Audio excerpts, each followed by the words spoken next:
Pada saat Umar bin Khattab lagi sakit keras, ada beberapa kejadian penting yang kita bisa ambil pelajaran juga. Yang pertama adalah sempat Umar bin Khattab pingsan. Waktu itu di sebelah Umar yang paling dekat adalah Abbas, paman Nabi SAW radhiyallahu anhu, dan juga Ali bin Abi Thalib yang waktu itu mertuanya Umar bin Khattab, dan juga sahabat dekatnya Umar bin Khattab radhiyallahu anhu. Dan ini pelajaran besar sekali yang kita bisa ambil. Ahli sunnah wal jamaah meyakini Ali dan sahabat-sahabat Nabi semuanya mulia. Tidak pernah kita mencaci maki mereka, gitu kan? Beda dengan kaum Syiah yang terus-menerus mencaci maki sahabat. Ini berbahaya sekali, gitu. Ini bisa sampai pada tingkat kekufuran mereka, apalagi mengkafirkan sahabat. Sabda Nabi SAW, siapa yang mengatakan kufur kepada saudaranya Muslim, maka itu akan kembali kepada salah satu di antara mereka, siapa yang lebih berhak, ya, pengucapnya atau penerimanya. Gitu kan? Jadi tidak mungkin ketemu antara sahabat dengan orang biasa. Tentu saja orang biasa yang terkena dalam masalah ini. Ali berkata, ya, pada saat itu Umar pingsan. Terdengar azan. Lalu Abbas berkata, bagaimana nih kepada Ali? Amir Mu'minin lagi pingsan. Kata Ali, ada rahasianya. Lalu Ali pun mendekati kuping Umar sambil berkata, As-salat ya Amiral Mu'minin. As-salat ya Amiral Mu'minin. 3 kali. As-salat ya Amiral Mu'minin. 3 kali ucapin. Salat wahai Amir Mu'minin. 3 kali. Tiba-tiba Umar yang kondisi pingsan, perutnya ini lubang dari belakang ke depan, ya, terbangun lalu mengatakan, iya, tidak ada Islam bagi orang yang tidak sholat. Sholat membangunkan dari pingsan, subhanallah. Ya. Kita kadang-kadang hanya kena tidur malam, sudah lama tidurnya, ranjangnya enak, gak bisa bangun dengan azan. Kupingnya dikincingi sama setan, gitu kan. Tapi kalau ini enggak, radhiyallahu anhu, bangun, dalam kondisi pingsan bisa bangun hanya dengan mendengar sholat, karena kuatnya imannya. Lalu dalam riwayat lain juga dikatakan Umar bin Khattab sempat tertidur, pingsan, tidak dibangunkan pada saat itu sampai menjelang mau terbit matahari. Lalu Umar bangun. Kata Umar, apakah orang-orang sudah sholat subuh? Kata mereka, sudah Amir Mu'minin. Lalu Umar mengatakan, iya. Tidak ada, ya, bagian yang boleh dihormatin, diberikan jabatan di dalam Islam bagi seseorang yang tidak sholat. Nah, maka terjadilah pada saat itu Umar bin Khattab pun sholat subuh sendirian sambil duduk. Ini riwayat yang pertama. Riwayat yang kedua, pada saat beliau sakit keras, maka datanglah orang-orang yang mendoakan, mengatakan Amir Mu'minin, adalah utusan, adalah pendamping Rasulullah SAW, adalah ini, dipuji-pujilah Umar bin Khattab, selalu menepis, jangan katakan itu, terus begitu. Sampai ada seorang anak laki-laki berkata, wahai Amir Mu'minin, bergembiralah dengan berita gembira dari Allah kepadamu, persahabatanmu dengan Rasulullah SAW, itu sudah satu nilai. Perjuanganmu, ya, perjuanganmu dalam Islam yang telah engkau ketahui. Kemudian engkau memimpin dengan adil, kemudian engkau meraih syahadah, mati syahid sekarang. Lalu Umar menjawab, aku berharap semua itu tidak ada sambutannya denganku. Artinya jangan sampai aku merasa bangga dengan itu.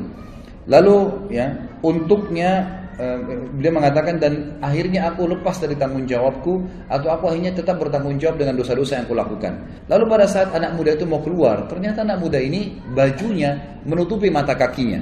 Dan ini riwayat jarang sekali disebutkan. Sebenarnya riwayat ini riwayat sahih, ya, yang menyebutkan tentang dilarangnya laki-laki untuk isbal, menutup mata kakinya dengan celananya, dengan pakaiannya. Ini masuk dalam bab isbal sebenarnya. Lalu Umar melihat ternyata sarungnya, pakaiannya laki-laki anak muda itu menyentuh tanah, menutup mata kakinya. Lalu Umar berkata, panggil anak muda itu ke sini. Dipanggil kembali. Lalu Umar dalam kondisi sudah mau meninggal, lemah, masih bisa menasihatin orang lain. Apa yang dia katakan? Ya ibna akhi, irfa' thawbak, fa innahu abqa li thawbik wa atqa li rabbik. Wahai keponakanku, ya, biasanya orang dalam agama kita ini, kalau ada seseorang anak muslim lebih muda, ya, kita bisa mengatakan wahai anak saudaraku. Ya, kalau kita biasa mengatakan keponakan, karena ayahnya kan saudara kita dalam Islam. Ya, biasa dikatakan gitu, ya benar akhi, gitu kan.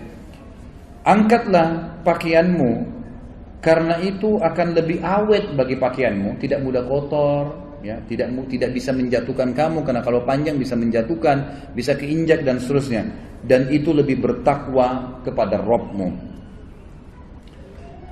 Kemudian Ibnu Abbas berkata, aku berkata kepada Umar, bergembiralah, engkau akan meraih surga. Sungguh engkau telah menyertai Rasulullah dalam waktu yang lama. Engkau memegang urusan orang-orang beriman.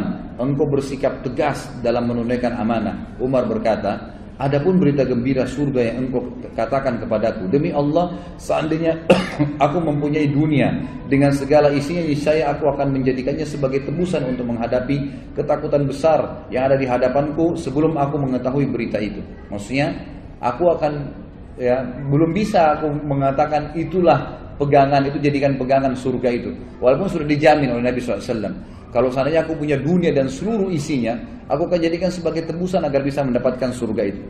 Adapun ucapanmu bahwasanya aku telah memegang urusan umat Islam, demi Allah aku berharap bahwa hal itu tidak ada sambutannya denganku. Untung ruginya tidak ada hubungannya denganku. Adapun yang engkau katakan bahwa aku telah menyertai Nabi SAW, maka hal tersebut benar. Hal tersebut benar. Ini diriwayatkan oleh Imam Ahmad dalam musnadnya. Kemudian Imam Az-Zahabi juga mengatakan, Ibnu Umar berkata radhiyallahu anhum ajmain, kepala Umar berada di pangkuanku pada saat beliau sedang tertusuk, ya. Lalu ia berkata, letakkan pipiku di tanah, kata Umar. Lalu aku meletakkannya, kata Abdullah bin Umar radhiyallahu anhu ajmain. Dia berkata, celaka bagiku dan celaka bagi ibuku jika Rabbku tidak merahmatiku. Artinya betul-betul kecelakaan, ya, luar biasa kalau sampai aku tidak, ya, diampuni oleh Allah Subhanahu wa taala. Lalu beliau sempat sebelum meninggal juga memberikan wasiat kepada, beliau mengatakan, aku berwasiat kepada khalifah yang datang setelahku, berbuat baik kepada muhajirin angkatan pertama, karena mereka lah orang-orang yang telah masuk Islam di awal, ya, dan memberikan hak-hak mereka, menghormati mereka.